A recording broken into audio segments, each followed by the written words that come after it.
오늘은 세례 요한에 대해서 말씀을 드리겠습니다. 제목은 주님의 길을 예비한 세례 요한, 이런 제목이 되겠고요. 부제는 그는 흥하고 나는 쇠하여야 되겠다. 그는 예수님이잖아요. 그래서 예수님은 흥하시고 나는 쇠해야 된다. 성경 말씀은 요한복음 3장 26절에서 30절입니다. 요한복음 3장 26절. 그들이 요한에게 가서 이르되 라삐여 선생님과 함께 요단강 저편에 있더니 곧 선생님이 증언하시더니가 세례를 베풀매 사람이 다 그에게로 가더이다. 요한이 대답하여 이르되 만일 하늘에서 주신 바 아니면 사람이 아무것도 받을 수 없느니라. 내가 말한 바 나는 그리스도가 아니요 그의 앞에 보내심을 받은 자라고 한 것을 증언할 자는 너희니라. 신부를 취하는 자는 신랑이나 서서 신랑의 음성을 듣는 친구가 크게 기뻐하나니 나는 이러한 기쁨으로 충만하였노라. 그는 흥하여야 하겠고 나는 쇠하여야 하리라 하니라. 세례 요한은 예언자 가운데 마지막 예언자였습니다. 구약의 말라기 예언을 끝으로 400년 동안 공백기가 있다가 세례 요한이 잠깐 예언 활동하고요. 그 다음에는 예언의 시대가 이제 끝났습니다. 그래서 세례 요한은 예언자 가운데의 최후의 예언자라고 일컬어지고 있습니다. 사복음서는요 다 이제 세례 요한으로 시작을 해요. 특별히 마가복음과 누가복음은 세례 요한에 관한 이야기가 시작이 되고, 마태복음은 잘 아시는 것처럼 예수님의 족보와 탄생 이야기가 앞에 있고요. 이어서 이제 세례 요한이 나옵니다. 그리고 요한복음도요, 세례 요한이 제일 먼저 나온 거와 마찬가지예요. 왜냐하면 요한복음 1장에는 이제 서론이 나오고 이어서 이제 세례 요한의 이야기가 나오기 때문에 사복음서, 그러니까 예수님의 말씀과 행적이 기록되어 있는 이 복음서에는 세례 요한이 예수님 앞서서 그렇게 이야기가 시작이 되고 있습니다. 세례 요한의 그 탄생 이야기와 가족 상황은 누가복음 1장 5절에서 25절까지 기록이 되어 있습니다. 세례 요한의 아버지는 스가랴라고 하는 제사장이었거든요. 그래서 세례 요한은 원래 이제 광야에서 주님의 말씀을 외치는 예언자였습니다만은 그 가문은 제사장 가문이에요.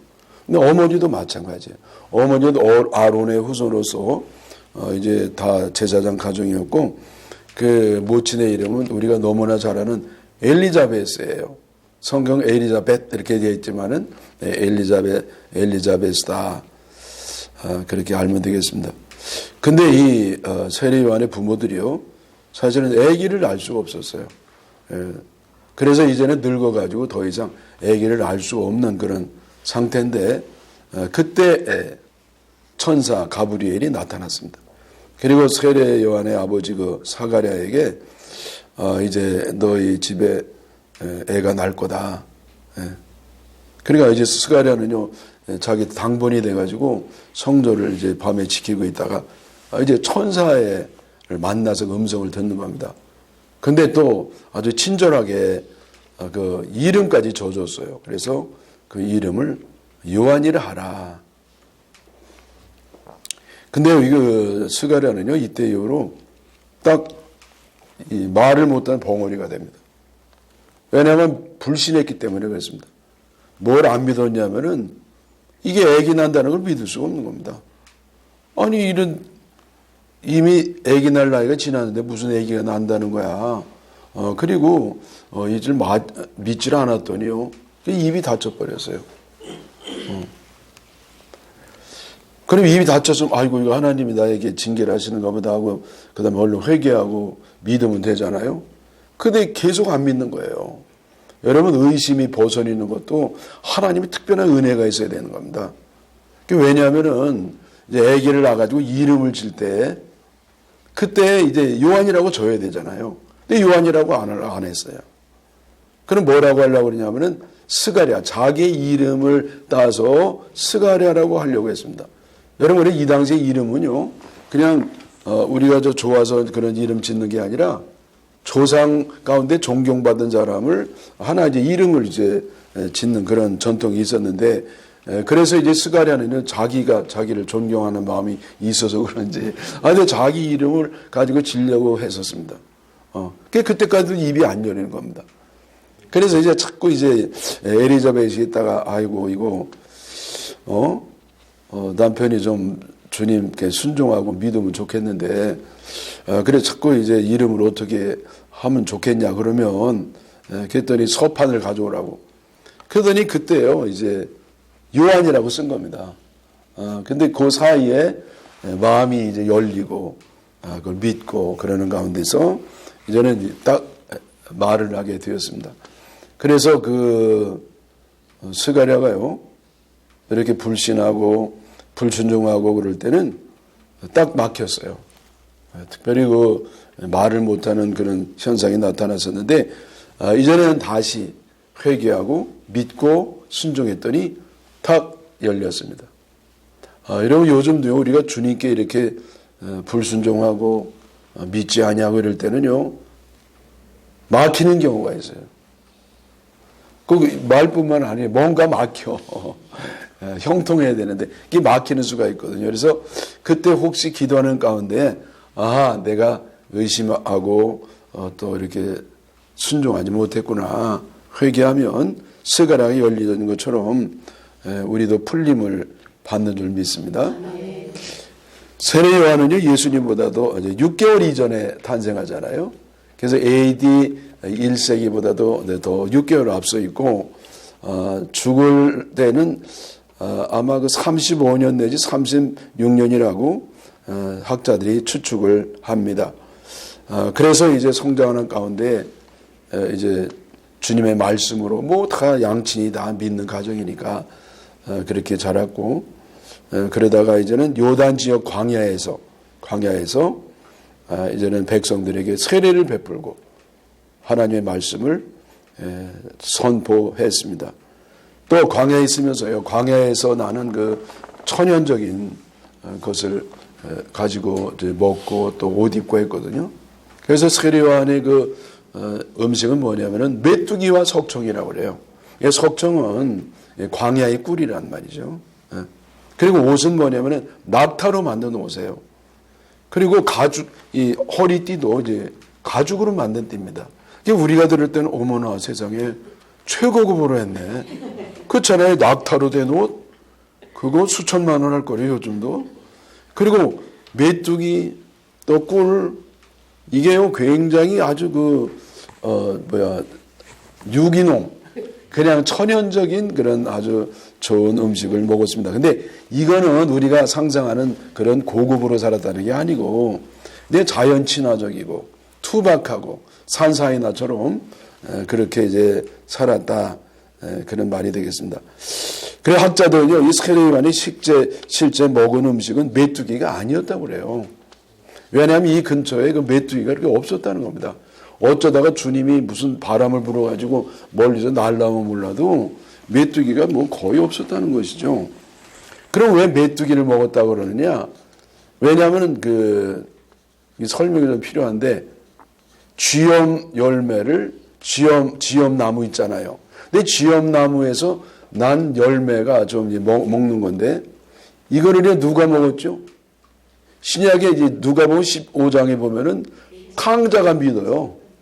쥐엄 열매로 이제 배를 채우려고 하는데, 이게 누가 먹던 거예요? 돼지가 그걸 먹고 있었다고. 근데 돼지가 먹고 있던 거를 이제 탕자가 이제 먹을 게 없으니까 할 수 없이 그거라도 먹고 살라고 먹는 겁니다. 그러니까 이 쥐엄 열매는요, 아주 이렇게 짐승이나 먹고요, 옥수수에 짐승이 먹는 것처럼, 그리고 극빈자들이 다 먹는 건데, 세례 요한이 이거 먹었단 말이에요. 근데 왜 이게 메뚜기냐? 그 쥐엄 나무의 그 별칭이 메뚜기래요. 메뚜기라고 한다는 거예요. 그래서 아마 이제 그게 번역상의 오류가 아닌가, 뭐 그렇게 얘기를 하고요. 이런 건 여러분 잊어버리십시오. 그 다음에 꿀을 먹었다는 것도 그래요. 꿀은 뭐, 진짜 꿀은 비싸서 못 먹는다는 겁니다. 보통 사람들은. 그래서 이건 뭐냐면요, 그 이스라엘의 흔한 그 야자 열매래요. 종려나무 그 야자 있잖아요. 그래서 대추 야자의 열매를 먹었을 것이다. 그렇게 이제 학자들이 얘기합니다. 제가 이스라엘 가가지고 그 대추 야자를 먹어본 적이 있거든요. 그거를 이제 가공해가지고 이렇게 이렇게 열매를 이렇게 먹었습니다. 좀 뭐라고 하나? 예, 완전히 마른 건 아니고 점성이 있는 그런 걸 먹었는데, 내가 먹고 혼났습니다. 다시는 못 먹었어요. 왜냐하면 멀미가 나가지고. 왜 멀미가 나냐면 너무 달아가지고. 세상에 이렇게 단 게 없는 거예요. 그래서 아이고 이거 안 되겠다. 이러다가 당뇨 걸리겠다. 그래가지고 이제 안 먹었거든요. 그래서 학자들은 아마 이제 이 대추야자를 먹었을 것이다. 그렇게 얘기합니다. 여러분 이것도 뭐 깊게 생각하지 마시고 한번 듣고 마시면 되겠습니다. 그래서 아무튼 이거를 기록한 이유는 뭐냐. 특별히 여러분 예언자가 뭐 먹고 사는 게 무슨 관심이에요. 일부러 집어넣은 이유가 뭐냐면은 바로 그 세례요한은 이렇게 아주 이 문명 세계가 아니고 이렇게 산에서 투박하게 하나님 만든 자연에서 하나님께 직접적인 은혜를 받으면서 주님의 말씀을 전했다. 이것을 간접적으로 드러내는 것으로 봅니다. 여러분 사실은요, 이 세례요한은 좀 풍족하게 살 수도 있었어요. 말씀드린 것처럼 부모들이 그 당시에 종교적인 최고 지도자였었잖아요. 그래서 좀 풍족하게 살 수도 있었습니다만은 사명을 위해서 이렇게 궁핍한 생활을 자원해서 자청해서 하였던 것입니다. 사명의 길은요, 이게 결코 핑크빛 길이 아니라 말이죠. 저도 이 사명을 감당하고 참 어렸을 때는 대단히 참 꽃길인 줄 알았는데 지금 좀 보니까 아이고 누가 한다면 말리고 싶은 그런 길입니다. 왜냐하면 이건 고생길이고 가시밭길이고 또 십자가의 길이기 때문입니다. 근데 이 길은요 예언자들이 다 갔어요. 이 길을 안 간 사람은 난 성경에서 못 봤어요. 12제자분 다 그랬죠. 또 사도 바울, 예수님, 여러분 누구든지 사명을 받은 사람들은 이런 길을 가게 되었습니다. 그런데 여러분 그런 데가 중요해요. 그 길은 진정으로 행복한 길이에요. 진정으로. 그리고 하나님이 동행해 주시는 길이고, 그리고 이거 천국에 가는 길이고, 여러분 이 십자가를 통과한 것만이 진정한 영광에 이릅니다. 여러분 고난 없이 축복 없잖아요. 십자가 없이 영광 없잖아요. 죽음 없이 부활 없잖아요. 그러나 이런 핍박이 없이는 상급이 없습니다. 그래서 이런 길에 잘 가시기를 축원합니다. 여러분 이해가 안 가는 가운데 하나가 뭐냐면은 세례요한은 예수님께 세례를 줬어요. 아니 예수님께서 세례요한에게 세례를 줘야 되잖아요. 근데 예수님이 일부러 받으셨습니다. 왜 받으셨느냐? 제가 조금 이따 바로 말씀드릴게요. 그래서 이 세례요한이 예수님 오시는 거 보고요. 극구 말렸습니다. 아이고 안 됩니다. 제가 받아야지 이게 웬 말입니까? 그랬더니 아니야. 하면서 너무 완강하게 말씀하기 때문에 순종하는 그런 자세로 예수님께 세례를 주었습니다. 그리고 이 세례를 베풀고 물에서 올라올 때 아주 놀라운 하늘의 그 멋있는 그 파노라마가 막 펼쳐지는 겁니다. 그래서 이 예수님이 세례를 받고 올라올 때에 성령이 임했어요. 그때 성령이 하늘의 문이 쫙 열리면서 성령이 임했고요. 음성이 나기를 이는 내 사랑하는 아들이니라. 그렇게 말했습니다. 그러니까 이 예수님이 세례를 받고 이제 공생애를 시작할 때에 삼위일체가 동시에 역사했다는 거예요. 삼위일체가. 그러니까 예수님은 세례를 받고 이제 걸음을 띄시고요. 그 다음에 성령님은 이렇게 성령으로 인치시고 성령의 기름을 부으시고, 그 다음에 하나님은 음성으로서 내 아들임을 인증하시고, 그러면서 이제는 예수님의 공생애가 시작이 됐다는 겁니다. 그래서 여러분 예수님이 세례를 받은 이유는 뭐냐면은 이제는 공생애로서의 출발하는 선포식과 같아요. 무슨 이런 뭐 예식이 따로 있는 건 아니지만은 나름대로 이렇게 이게 바로 선포식, 메시아의 사역의 공적인 선포식이었다 이렇게 봅니다. 그래서 이 세례요한은요, 제가 뭐 제목에도 말씀드린 것처럼 그 인생은 오로지 한 길이에요. 예수님의 길을 평탄케 하는 겁니다. 예수님의 길을 예비하는 겁니다. 그래서 그런 참 훌륭한 삶을 살았습니다. 그러면 그 마지막도 참 훌륭한 삶이 돼야 되잖아요. 이제는 다 사명을 마치고 달려가길 다 마치고 내 갈 길을 마쳤으니 이제는 하나님의 영광이 그에게 임해야 되잖아요. 근데 여러분 그 세례요한의 마지막은요, 상상할 수도 없이 끔찍한 처형이 되었습니다. 왜 세례요한이 이렇게 끔찍한 그 결말을 맞이했냐면요, 그 헤롯 왕가의 도덕적인 타락상을 지적했기 때문에 그래요. 그래서 이 헤롯 왕가의 도덕적 타락상은 구체적으로 뭐냐면은 그 헤롯 왕이요, 동생의 아내를 뺏어가지고 자기 아내를 삼은 거예요. 도대체 완전히 뭐 이게 이 말이나 됩니까? 그래서 세례요한이 이걸 지적한 겁니다. 여러분, 왕의 잘못을 지적하면 뭐가 따라와요? 그래요, 죽음이에요. 뭐 죽음도 보통 죽음이 아니잖아요. 그래가지고 이제 죽게 생겼는데, 이 세례요한이 그걸 지적했을 때 아주 기분 나쁜 사람들이 있다고. 헤롯 왕과 그 헤로디아예요. 헤로디아가 이제 원래 헤롯 왕에게 간 그 후궁이란 말이에요. 그래서 이 세례요한을 죽이고 싶었는데 그걸 못했습니다. 왜냐하면 이 세례요한의 인기가 너무 많아가지고 이게 죽일 수가 없는 겁니다. 잘못 이 권력이 이상해질까봐. 근데 기회가 또 오죠. 언제냐면 헤롯 왕의 생일 때, 이때 그 왕을 즐겁게 하기 위해서 헤로디아의 딸이 살로메잖아요. 그 살로메가 그 춤을 너무 멋있게 춘 겁니다. 그랬더니 그냥 헤롯 왕이 여기에 그냥 홀랑 빠진 겁니다. 야, 너 뭐든지 다 말해. 내가 무슨 소원을 말한다 할지라도 나라의 절반이라도 주겠노라. 나라의 절반은 안 써 있습니다. 아니 그런 분위기로 이제 딱 얘기했잖아요. 아이고 참 이게 뭐냐고, 이거 잘못된 거지. 그랬더니 이 살로메가요, 얼른 엄마한테 가가지고요, 수근수근하게 와가지고 세례요한의 목을 달라고. 물론 그 헤로디아가 시킨 거죠. 그래서 헤롯 왕이 뭐 좋았겠어요.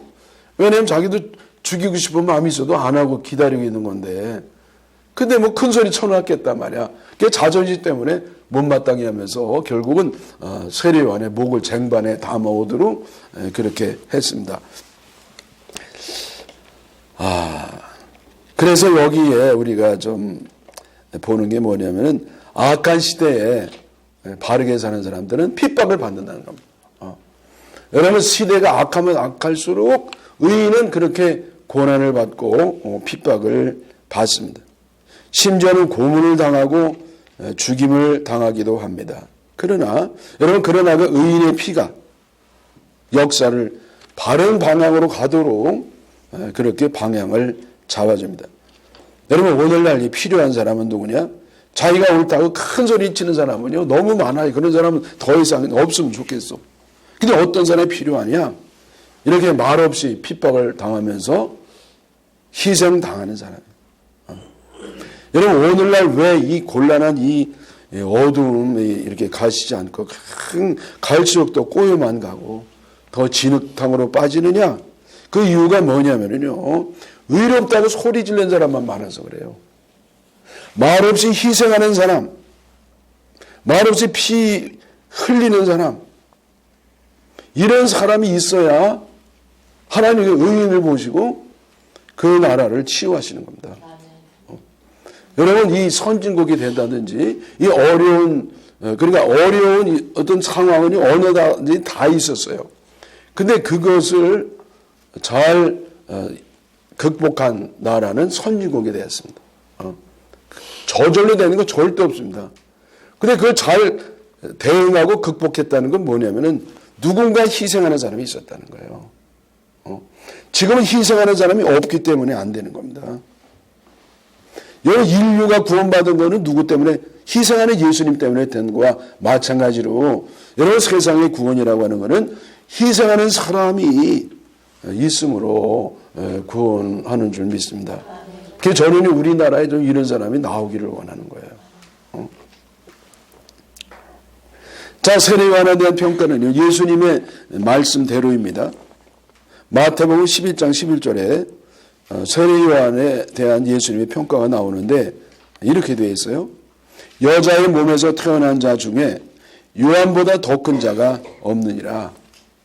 여러분 여자의 몸에서 태어난 사람 가운데에 요한보다 더 큰 사람은 없다는 건 무슨 뜻이에요? 여자의 몸에서 안 태어난 사람이 어디 있어요? 예수님도 여자의 몸에서 태어나셨는데 예외 없이 여자의 몸에 태어나기 때문에 이거는 세례 요한이 가장 위대한 사람이라는 겁니다. 아멘이시죠? 아멘. 자기가 더 위대하다는 사람은 치료를 받아야 돼.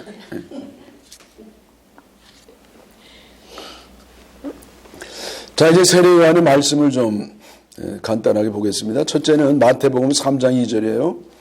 회개하라 천국이 가까웠느니라. 여러분 너무나 잘 아시는 말씀이죠. 그래서 세례 요한이요, 맨 처음에 사역을 시작할 때 처음 일성으로 내뱉은 말이 뭐냐면 회개하라 천국이 가까웠네. 예수님도 똑같았어요. 예수님도. 여러분 요한의 말씀처럼 이때나 지금이나 천국이 가까웠어. 옛날보다 더 가까웠죠. 이때보다 한 2000년 지났으니까. 그러나 여러분 문제는 뭐냐면은 천국 갈 사람이 드물어요. 그러니까 예수 안 믿는 사람이 훨씬 많잖아요. 근데 예수 교회 다니는 사람 가운데서도 천국 못 갈 사람이 훨씬 많습니다. 저는 옛날에는요, 젊었을 때는 천국 갈 사람이 더 많을 줄 알았어. 근데 지금쯤에 살아보니까 갈 사람은 너무 적어요. 근데 이거는 제 생각이 아니라 믿는 자가 적으니라. 예수님 말씀이에요. 그래서 이거 우리 정신 차려야 됩니다. 왜냐하면 우리는 믿음이 있으니까 됐지 뭐. 나는 예수님이 내 보혈의 은총으로 내 구원받은 줄 알아. 나는 구원받을 거야. 비록 내가 이렇게 엉터리로 살아도 나는 구원받을 거야. 여러분 이거는요, 우리는 망치게 하는 논리예요. 여러분 그 말 자체는 맞아요. 오직 예수 그리스도의 보혈의 은총으로 구원받는 건 믿는데 맞는 말인데, 여러분 잘 들어보세요.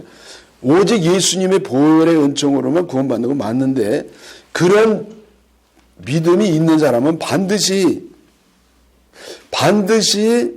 열매를 맺어요. 그 열매가 뭡니까? 행함이에요. 그 행함이 그런 오직 예수 그리스도의 보혈의 은총을 믿는 믿음을 보여주는 거예요. 다시 말하면 행하는 하나님 뜻대로 순종하느냐. 그래서 주님 뜻대로 순종하는 사람이 천국에 가는 거지. 내가 이렇게 엉터리로 개차반으로 살아도 난 천국 갈 거야. 안심하는 사람이 가는 건 없어요. 여러분 우리 개신교의 심각한 문제입니다. 이건 우리가 이용해요. 자기가 이렇게 엉터리로 사는 것을요, 합리화하는 데만 쓰지 정말 주님의 뜻대로 사는 사람은 너무나 부족합니다. 그래서 여러분 여기 우리에게 제일 필요한 덕이 뭐냐? 회개하는 겁니다. 오늘날 가장 교회에서 필요한 그 은혜가 뭐냐? 회개의 은혜예요.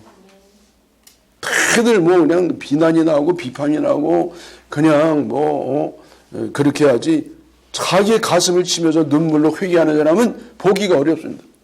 그렇게 하면 해결이 되는데, 자, 두 번째는 마태복음 3장 7, 8절에 회개에 합당한 열매를 맺으라. 회개에 합당한 열매를 맺으라.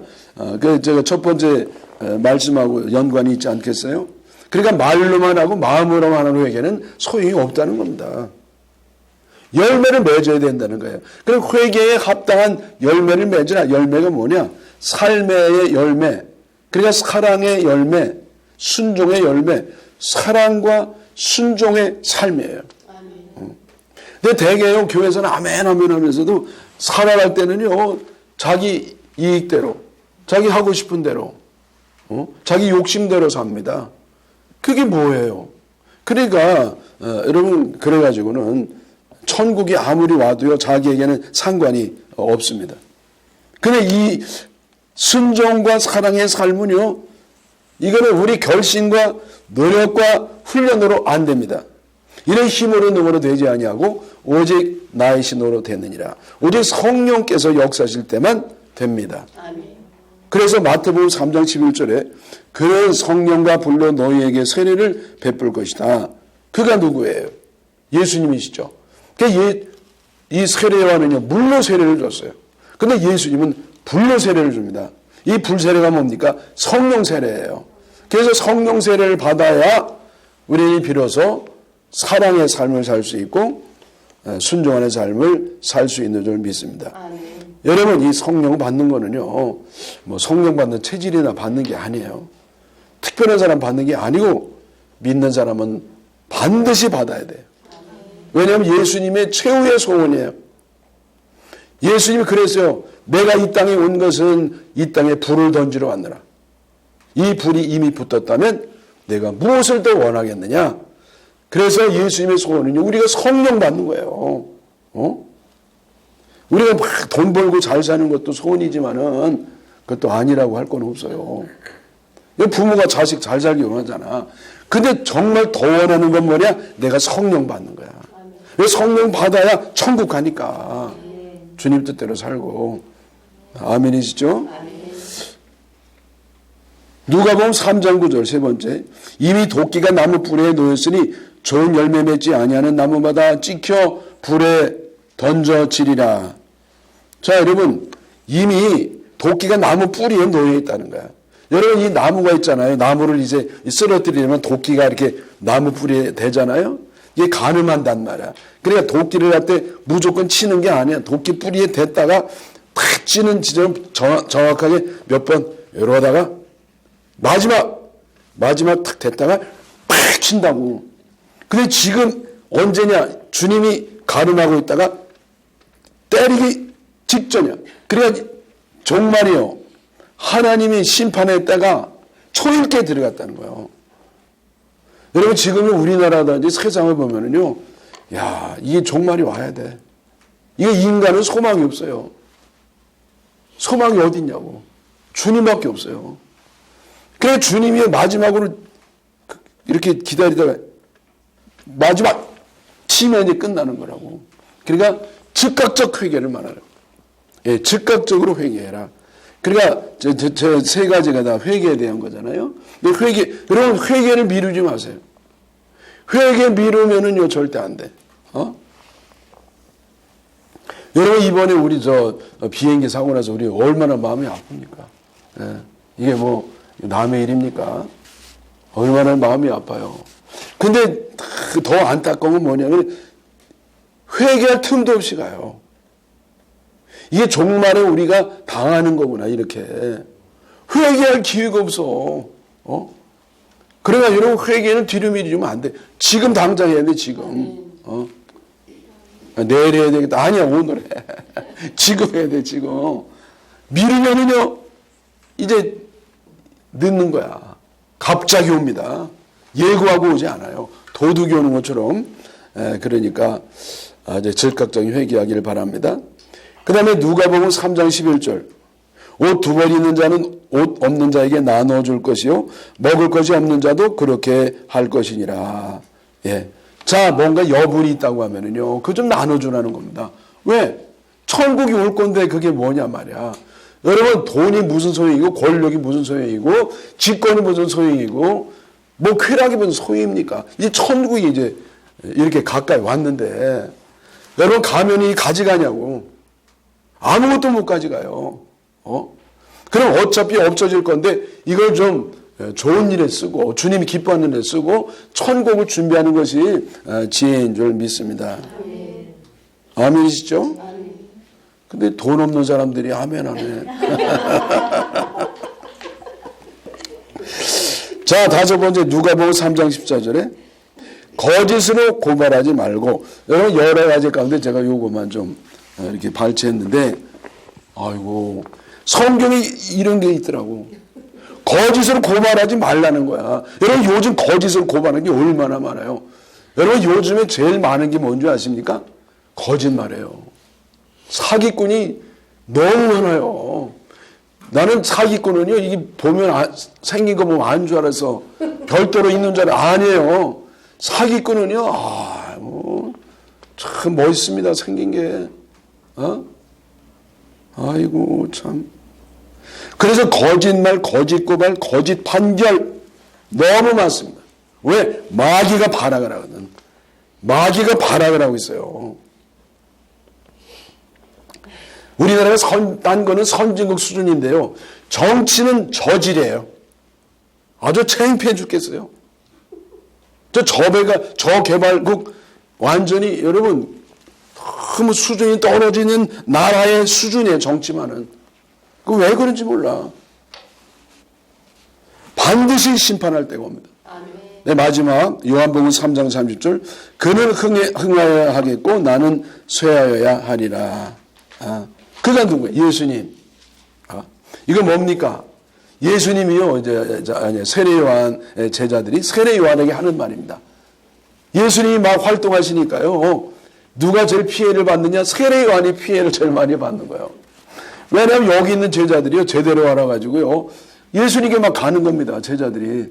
예를 들면 내가 이 교회에서 다 목회하고 있는데, 저 큰 교회로 막 가는 거야. 그럼 뭐가 좋아? 기분이 별로 안 좋겠죠. 근데 세례요한이요. 그랬더니 제자들이 그런 겁니다. 선생님, 우리 제자 가운데 믿었던 녀석들이 배반하고 저기 당신이 말했던 그분에게 갑니다. 우리가 손 좀 봐줄까요? 그랬더니 세례요한이 무슨 소리야. 나는 너무 기뻐. 신랑이 신부를 맞이할 때 하는 그런 기쁨을 나는 기뻐하나. 그는 흥해야 되고 난 쇠해야 된다. 여러분 이것이 우리 기독교인들이 가져야 될 그 겸손입니다. 자, 여러분 우리 기독교인의 성공이 뭡니까? 남보다 더 잘하는 거 아니에요. 너는 망하고 나는 흥해야 된다는 건 세상 생존 경쟁의 원리고 우리나라 교육이에요. 근데 여러분 이 주님은 뭐라고 그래요? 세례 요한은 뭐라고 그래요? 예수님은 흥하고 나는 쇠해야 된다. 그래서 여러분 기독교인의 이 성공이 뭐냐면은 나는 쇠하고 주님은 흥해야 되는 거예요. 여러분 어디 가든지 내가 이름이 드러나는 거는 요즘 사양하죠. 그리고 주님의 이름만 드러나는 여러분 그거 열심히 하라는 말. 그게 성공이에요. 아멘이시죠? 기도하겠습니다.